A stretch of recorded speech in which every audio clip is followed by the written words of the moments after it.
Thanks. Yeah, thanks again once for the organisation to invite me here today and to be with your people who is so very similar to what I am in my own way. I'll preliminarily talk of when Action Group started and which went to then to form Bankwatch. It was November the 1st, 1988 it was, the day after I turned 50. I can always remember that. And I had a family of 5, my wife and Jim was part of that family. As you knew Jim so well, he was just part of our family. Yeah, I had 2 Australian adoption kitties, 2 Sri Lankan adopted kitties, and after a lot of prayer and I don't know what else, we had one of our own. So we had 5. We had a family farm working with 2 brothers and 3 wives that jointly got so well on together, just like sisters, and it formed a partnership that went till probably about 1990 or a bit further on. When our families grew up, we had to bring them into the family partnership, and of course that nephew didn't want to work with that nephew, so it came to the stage of splitting up. And we've got on ever since. But the Action Group was formed because of really a bank manager that came around after deregulation, and you know what deregulation of the financial system done for us. They went out to lend willy-nilly to keep the overseas banks out, really. And this bank manager had come to our local town, and he openly said that he would be there for 3 or 4 years.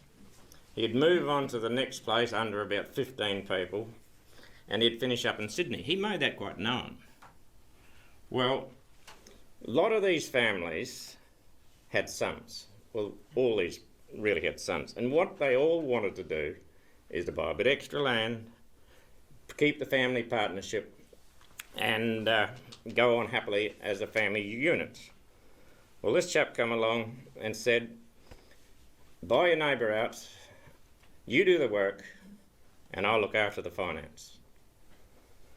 So a lot of people done that, bought land to help their family unit. What happened? Interest rates went from what they borrowed at 8% to 16 or 18% or more. But you would not believe it, that we did it really fine one lot at 32%. So how the hell could anyone survive? And I can tell you on our family partnership, we had money in superannuation, and I was looking after that superannuation, and I was putting it in the bank at 1 month, it was 12%. Next month, it'll be 13%. Next month, it'll be 14%, and it finished up at 22%. So how could a farmer survive if he's paying above that? So it was only a matter of time when a lot of these people are going to fall over. And it brought us together to look around an area and say, well, all these people only done something for themselves, to look after their sons and get a farming enterprise, and the system hasn't worked. Because we had 3 or 4 bad years.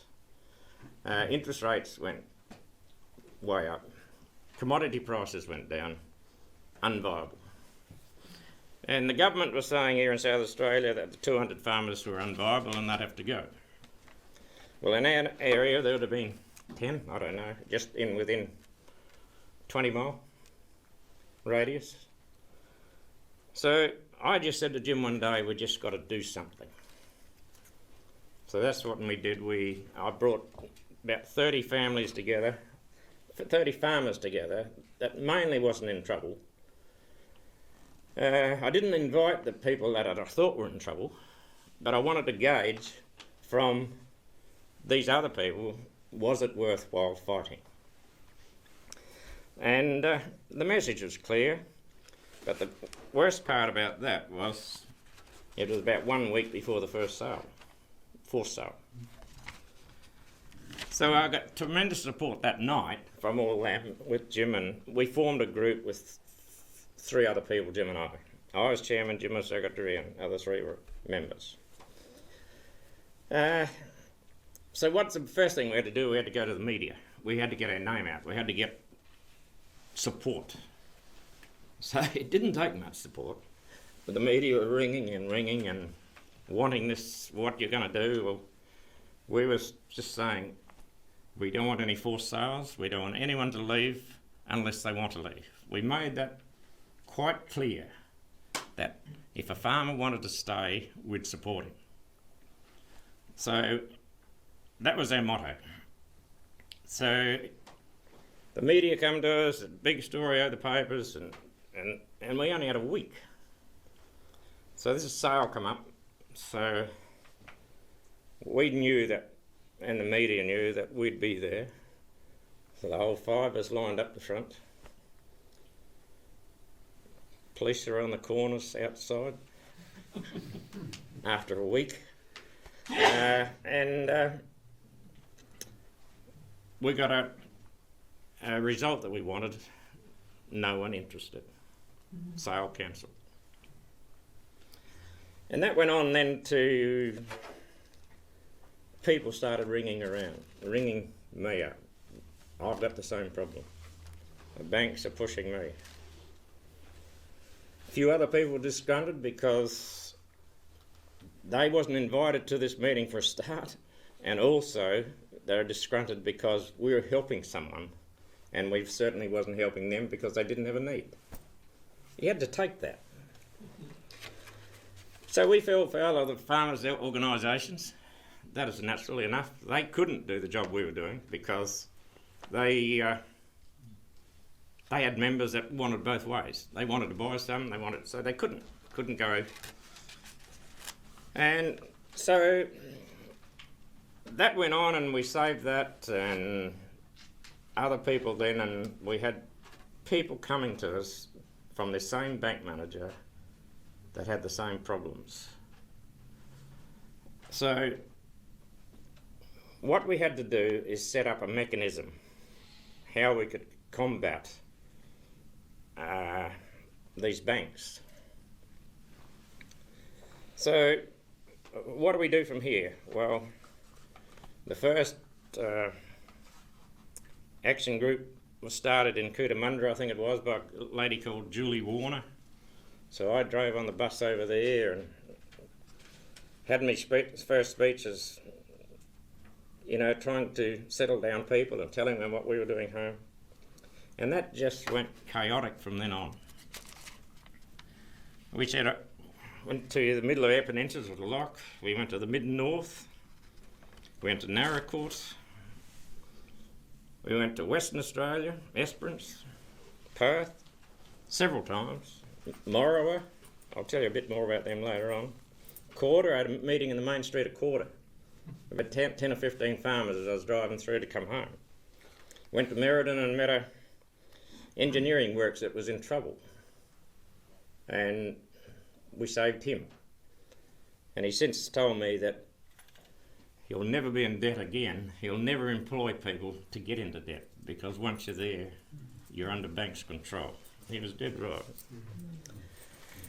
We went to Traralgon. That was a fairly interesting meeting.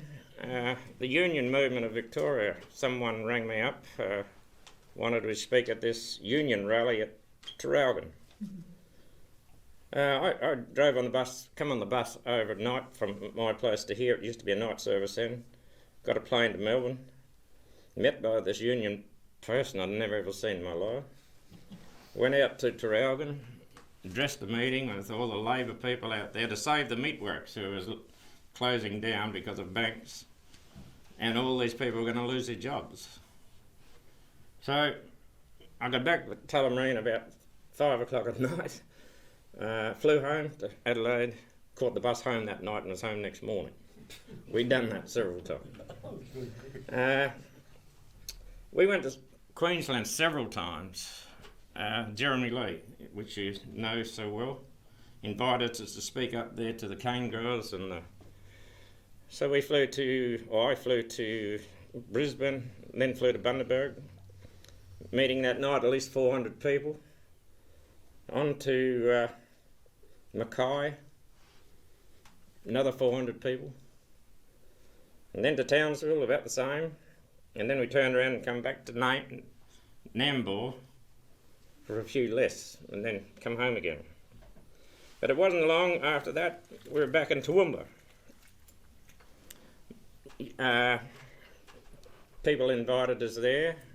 One big operator up there was in trouble, so he met us at the airport. And by that stage, we'd changed from action groups to Bank Watch to Jim's idea of a union of farmers. And of course, the media got hold of it again, and we were going to be speaking in Queensland at Toowoomba, and the head of the Grain Growers Association of Queensland got word of it and got to the media and said that we're not allowed to speak in Queensland until he talks to us.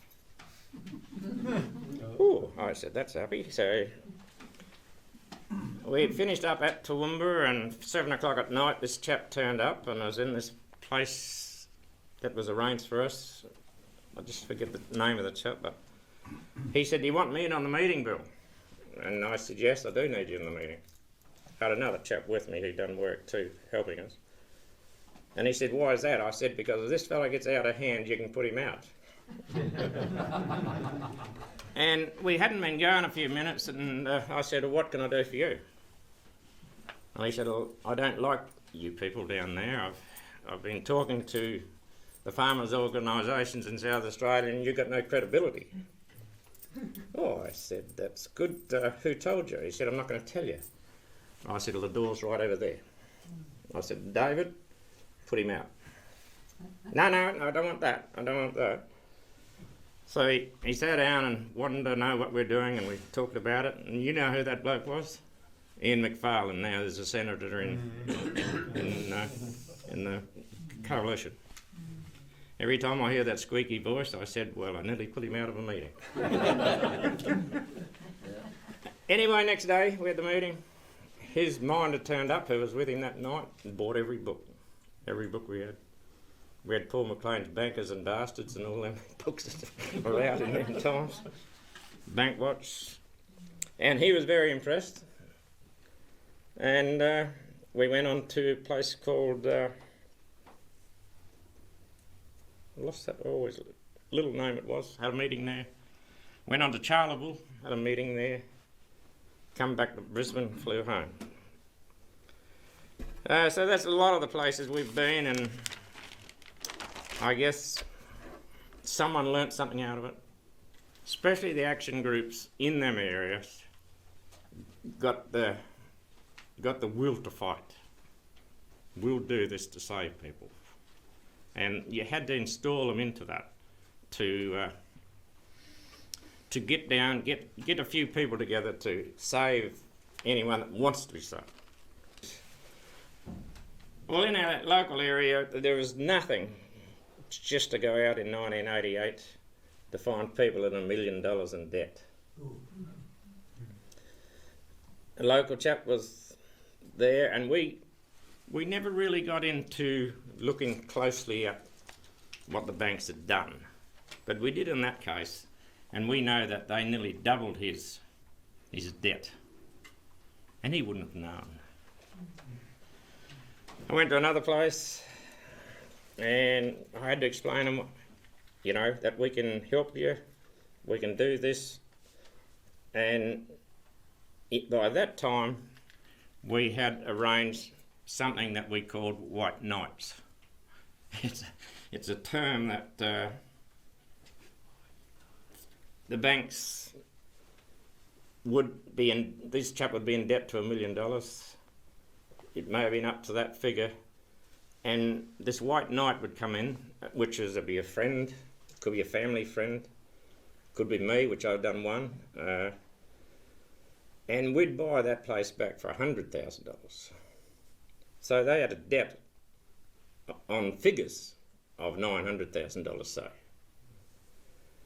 So once we got that into place and the banks could see that they had no option, there was no sale for land, and you know, the interest rates are still high, so they had to come to some compromise. So in the finish, banks were ringing me with clients who were in trouble. They're coming down tomorrow. Can you explain to them and fix them up? And this happened for months. My wife was alive then, she's dead now. She was alive then. I'd get home and there'd be a message there that someone will be ringing at 8 o'clock tonight who is in trouble. The bank manager rang today and he's coming from up north, that's all he'd tell me. And he'd ring that, we're down. I'd explain the situation, how this white knight worked, how you'd bring in a friend and you'd sign the place over to him, which he had to be a mutual friend unless you couldn't do these things. You'd sign the place over, the banks would be happy that he's out of the fight. But we had re-establishment grants then in South Australia, got by the government, of 28,000 if you left. So that farmer got 28,000. In most cases, still stopped on the farm. He went on with his general work, still had a plant. They only worried about the land. So a couple of good years come, or better years, prices are better, interest rates come down. All these people bought their places back. They had the money to do it. They had 28,000 for start to buy fertiliser to put a crop in, which was a hell of a start. They still had a few sheep. Some had to go and work. If the bank insisted you left, well, they went to a house not far away. They might have went into the town. When all the paperwork was done, we had an accountant that done the paperwork for us. We had a stock firm that was on our side that done all the land transfers for very little. So it was all in order. The banks were happy. Everything was put in place. And we went on, and that went on over Australia in a lot of places. It certainly went on home. In a lot of other places, you know, farmers would be in a partnership. They'd, well, in this case, one was single and one was married with a heap of kids, and they had different interests, but they wanted to split up. Not in trouble, but wanting to split up. So they invited me to go in with them to the bank, because the bank wouldn't transfer these over because they were frightened that one bloke, when they took half the debt in, wouldn't be able to survive, or all this type of stuff. So I met him in the town and told him to go into the bank, and I'll come in 10 minutes. So I went in, knocked on the door and come inside, and the bank manager said, "Who's this chap? The meeting's finished, we're not talking anymore." And the people I was working with said, "He's a mutual friend and he's stopping in the meeting." He didn't like it, but he had no option. So that went on. Those two families, there were two families as there were, settled down, fixed up their differences, had a mutual agreement, and the bank had no say in it. They're farming today like anyone else. Another one was very interesting. It was a chap that come from the mid-north of South Australia to our way with two sons, but he mortgaged his farm in the mid-north against the farm in our area.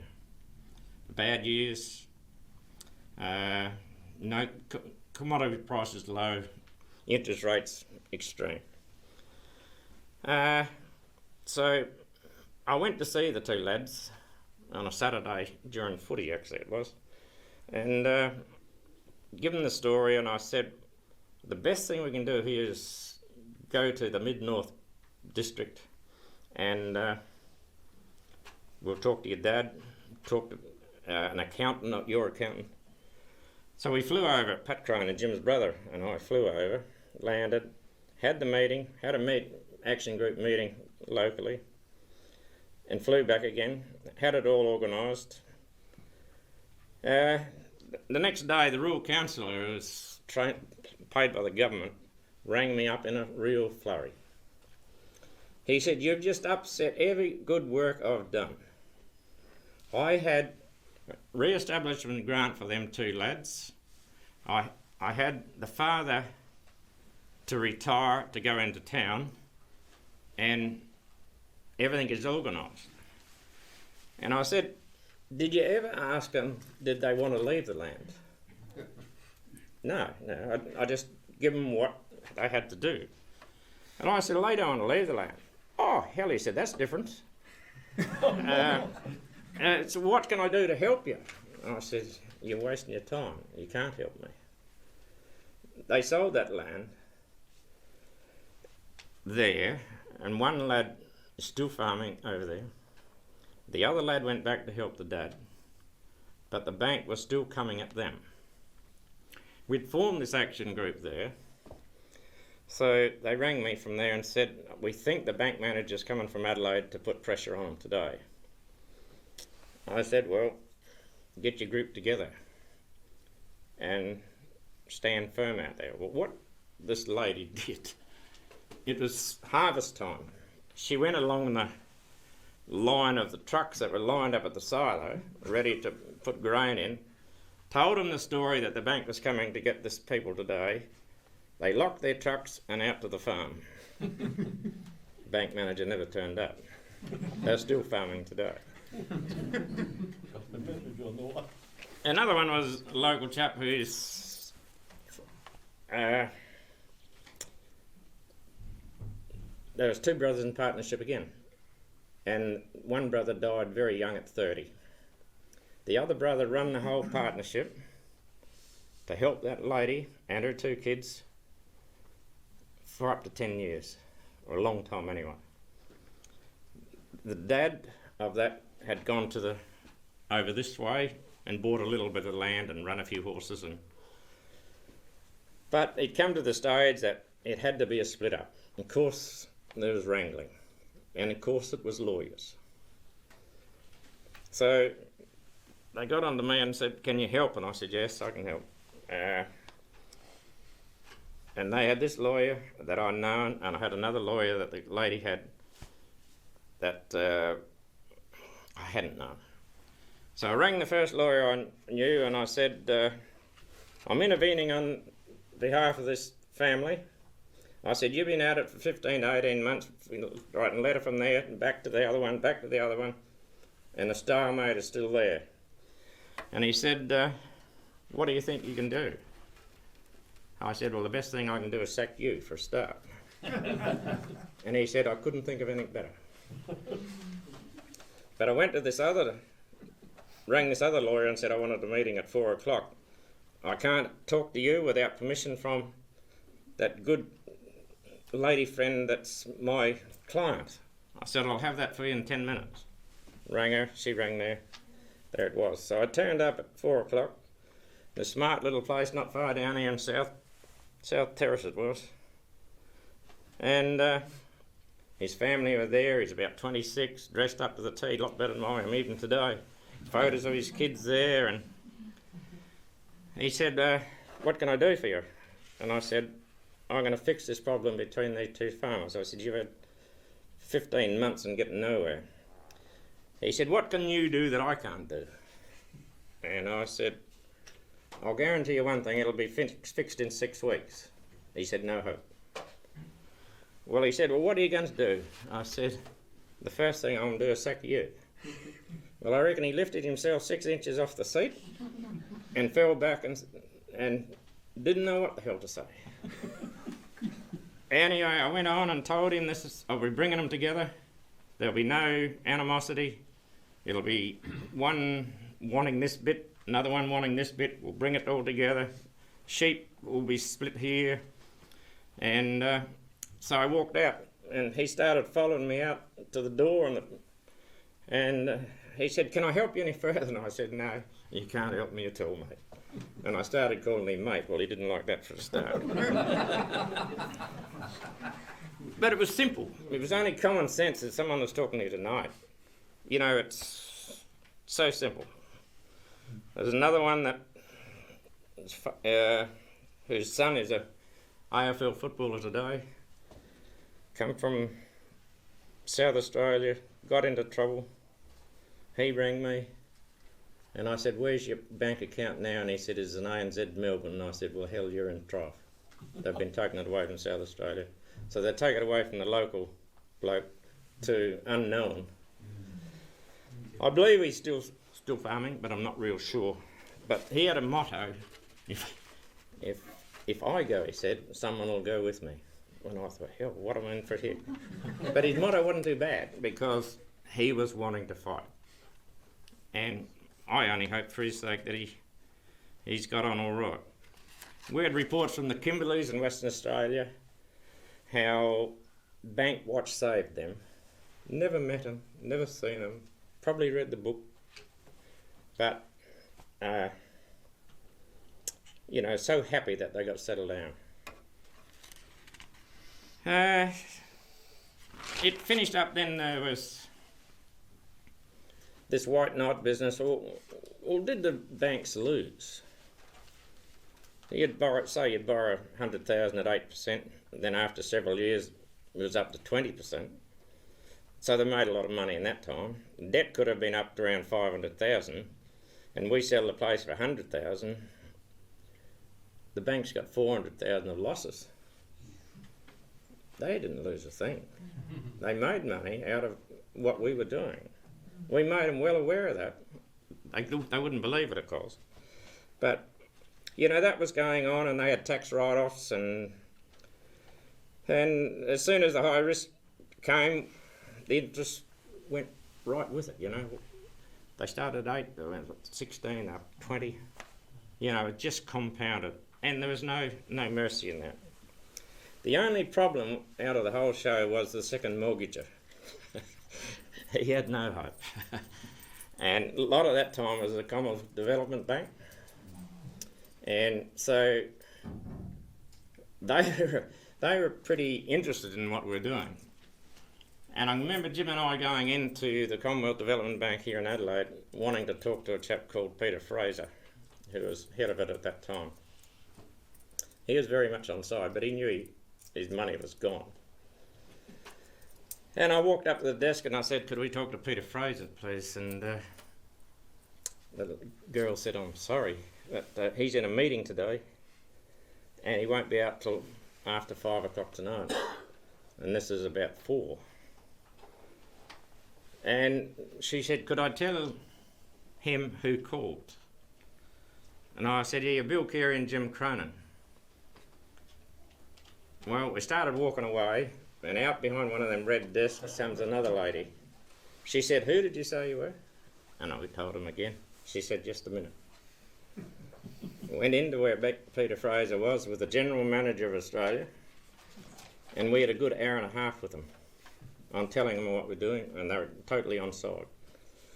Peter Fraser left that organisation after a while and went up to to Nuriupta or somewhere out there, and I think he must have been growing grapes and things like that. And of course the water got cut off. And the last time I've seen him, he was parading down one of the streets with an action group trying to get water onto so they could grow some more grapes. And I wished I could have had his number, and I was thinking, well, welcome to the real world. But I must say, he was very good. Jim and I went and met with the police after that because, they had to know what we're on about. They were dubious on the first for sale. So we talked to them. We went and saw the governor, told him the whole story about banking and credit and everything like that, but didn't get much of a response. We went to one of the state banks in Adelaide here and to see some manager in there, and we're on the second story.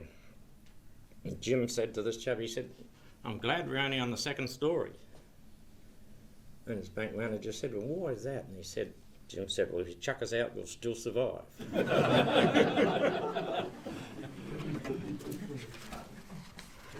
And I remember at that rally that you probably all remember about the Bank Watch rally at Woodner when Paul McLean came there and all the guest speakers were there, and it's on tape if anyone wants to get it there. I just got one given to me tonight. I'll be 23 years ago. It'll be interesting, I reckon. I said something about banking that day that wasn't right. It was some little about an account or something like that.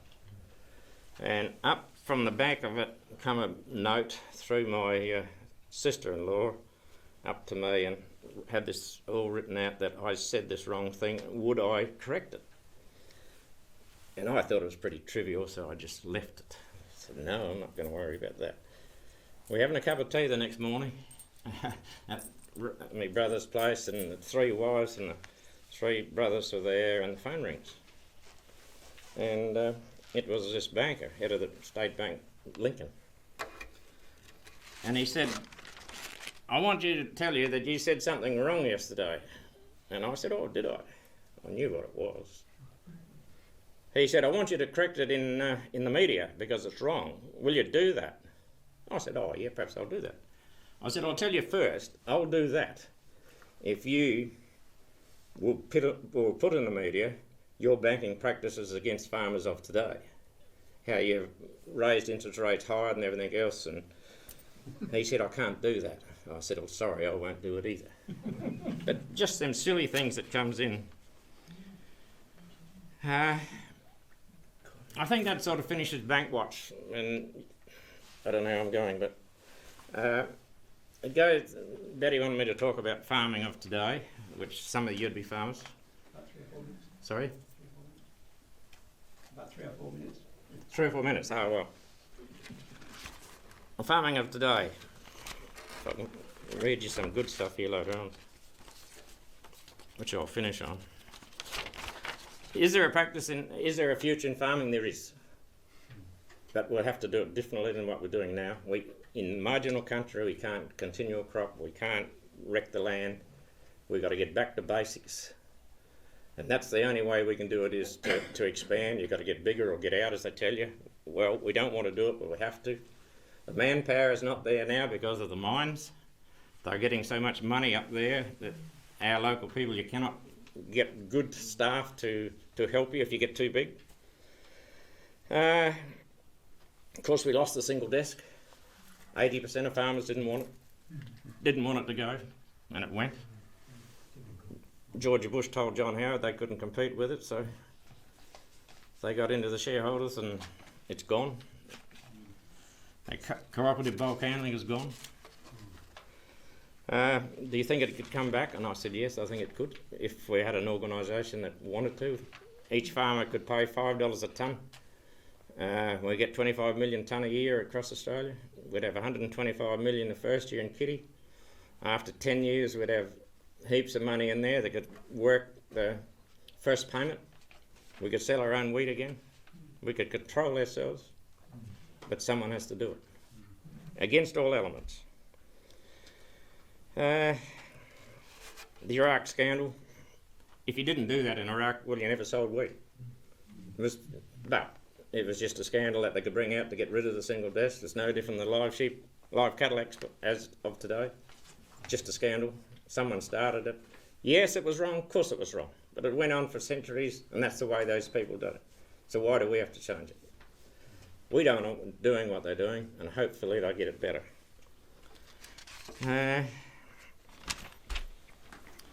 I can't really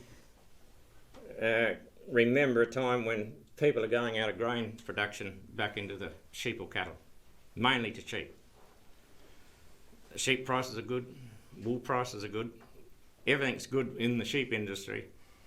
That hasn't happened for a long time. I had people home yesterday wanting to buy ewes, 1.5-year-old ewes. We got a line, very good line, class line there. They walked up to them and my lad said what they're worth. He said $250 each. I bought a mob of sheep from Western Australia to bring up numbers last year. It cost me $138 on the place. Now, I thought I was crazy. But how do you get numbers if you don't? I've got to shore them. I've got 100% lambing. I shore them again now. and the chap offered me 165 yesterday. So it's interesting times in that. And you know, how can farmers work, you know, and headers are not made here anymore. Most machinery's not. We've got a local engineer that run over his own comb of his header. 40 foot wise. So much to buy another one. He went home and made it. Just as good as he could have bought it. We got the expertise to do anything here. We might have to buy the engine. Chamberlain's done it for years. So why can't we? If you want a truck these days, 250,000. Header 500,000. Seeders 150 onwards. And the other thing is costs. Fuel at $1.52. We get a 38% rebate. How can you survive? Spraying? Don't like it? Got to do it if you want to grow a crop. And the young people are not stopping. That's the biggest problem. The young people are going. And a lot of the problem, the parents think that there's not a future in farming, so they may as well go and get a job. There's going to be hundreds of acres that won't be owned or owned by corporate people or done something in our area in the next 20 years. But I want to finish in just on what do I think on farming, and this come out of sacrificing the future for today's profit. It was in an article, and I think it's very, very right up what we're into at this time. When a corporation runs a nation, that nation has no future, because corporations only think in terms of the next quarter, not the next generations. Corporations will naturally do whatever they can to maximise their profits right now, including poisoning the population with toxic food products, sacrificing the financial future of the nation in short-term gain, destroying the environment, ignoring the health and care of the people, inciting war so they can sell more profit weapons to the war-torn countries around the world, and so on. Essentially, corporations will sell out the future for higher profits today, and that's exactly what is done in Australia today. Australia, well, we say it has no future as it's going now. Not a good one anyway.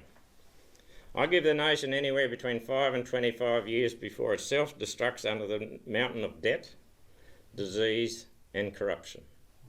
We can thank the corporations and the corrupt politicians for that.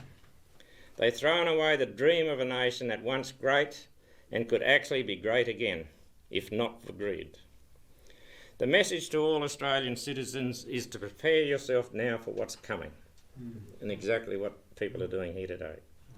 Get out of debt, get healthy, invest in your education, and learn some practical skills like gardening, or bicycle repairs, or natural medicine. Own some productive land and learn how to use it. Be near a source of fresh water. When the oil runs out and the fresh water tables are drained, and the financial system collapses, and the real estate bubble bursts, life is going to be a whole lot harder than it is today. Forget about the shopping malls, must see the TV and the latest fashion. Most families are going to be struggling just to put food on the table. Of course, this is several years away. And until then, most people are going on to continue and pursue of even more debt and disease, oblivious to the future that awaits them. I thank you very much. Bill, with regard to the future of farming, a help would be to reduce your input costs if you're, well, cropping or grazing. Reduce your input costs, full stop. Are you aware of the work of Dr. Christine Jones from the New South Wales Department of Ag on the mycorrhizal fungi? No, I'm not, no. She's worked with a lot of cropping people in Western Australia and preserving the foliage, existing foliage, with thin points, sowing a crop It grows up above the foliage, taken off, and the soil is not disturbed. So the microflora in the soil, which in healthy soil should be about 40 tonnes an acre, plus if this fungi gets going, that is a fantastic method of increasing the soil, the water holding capacity of the soil. So I just wondered if you'd heard of that work. I haven't heard of it, but the practices of a lot of farming, especially around our area now, is one-pass farming, which doesn't disturb the soil. But, you know, I'm still against, because, you know, we're still forced into to produce. We're forced into get the maximum out of our country for the benefit of, you know, for ourselves to pay our way and put food on the table, you might say. All these practices, if we could get them in, as you're talking about, would be fantastic. And I think in a lot of ways, a lot of us are doing it. Our methods will have to change in our area because it's marginal. And there's people there, continual cropping, that have gone bust. But mainly, going back to just what we're saying, farmers never learn the problems that they really got. My accountant come yesterday or a couple of days ago, and we were talking about perhaps we might have to get a bit more plant, you know, down the track. And he said, well, he's talking to one of his clients the other day, and he wasn't in a position to buy any more plant. You know, his finances weren't there. But after about a week, he heard that he spent 1.1 million on plant, but he's not in a position to do it. And that's how people went bust. And a lot of farmers are really uneducated. It's getting better, but all they want to do is go out farming. All they want to do, and that's how a lot of people got in strife. So I hope in that situation, I'd like to look into it, but the pressure's on them to survive, really. Oh, Bill, I've read about an organisation over on Eyre Peninsula called Free Air. I understand it's a sort of a cooperative effort to try and assist one another with marketing and purchasing, etc. I'd like your opinion, and you might even explain the structure, but do you think it's a beneficial move? Thank you. I do. I don't. I'm not in it. I could be. I've decided to let time run to see how it goes. It costs you money to get into it. But their advice, it comes around every day on wheat marketing, is very, very good. And that structure is, if we could, what I was talking about, if we get back to holding our own in selling wheat or whatever the commodity is, that's what we got to get to. And, you know, we could get cooperatives going. Western Australian Action Group in Morrow, run by two people called Max Johnson and Rod Madden, started a cooperative of bringing fertiliser in. They brought boatloads of fertiliser in. And they had the cooperative that they didn't have to, they had to pay some up front, but when it delivered you had to pay for it. And they handed back the profits to the people. And, you know, they're probably still doing it. I haven't caught up with them long. But this Free Air is somewhere similar. What I've heard, I don't go to many of these meetings because the sons run the place now, and they do the wheat marketing, and you're getting 5 faxes a day of this fella's price gone up and that one's gone down, and you know, you've got to work the system really. The worst thing about it in the wheat marketing as of today is, you know, you've got a price for delivery in November.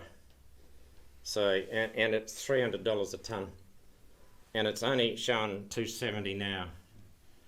And I know a lot of people put theirs over to a wheat marketer, and that wheat marketer said, the price is there, sell, but you haven't grown it yet. A lot of people got caught. The drought come 2 or 3 years ago. 4 years ago now. 3 at least. And everything was perfect. This time of the year, the crops were looking fantastic. Everyone knew they were going to get 6 or 8, 9 bag average. So they went forward selling. They couldn't deliver. I know people that had to borrow $1 million to pay the wheat market out. And that was, but it was, you don't sell a damn thing before you market it. And that's what they're wanting us to do. They're getting a fax every day of this price, Viterra, Wheat Board. And of course, the Wheat Board's owned by Cargill's now, one of the 8 merchants of the world. So I don't think they're going to damn well help us anyway.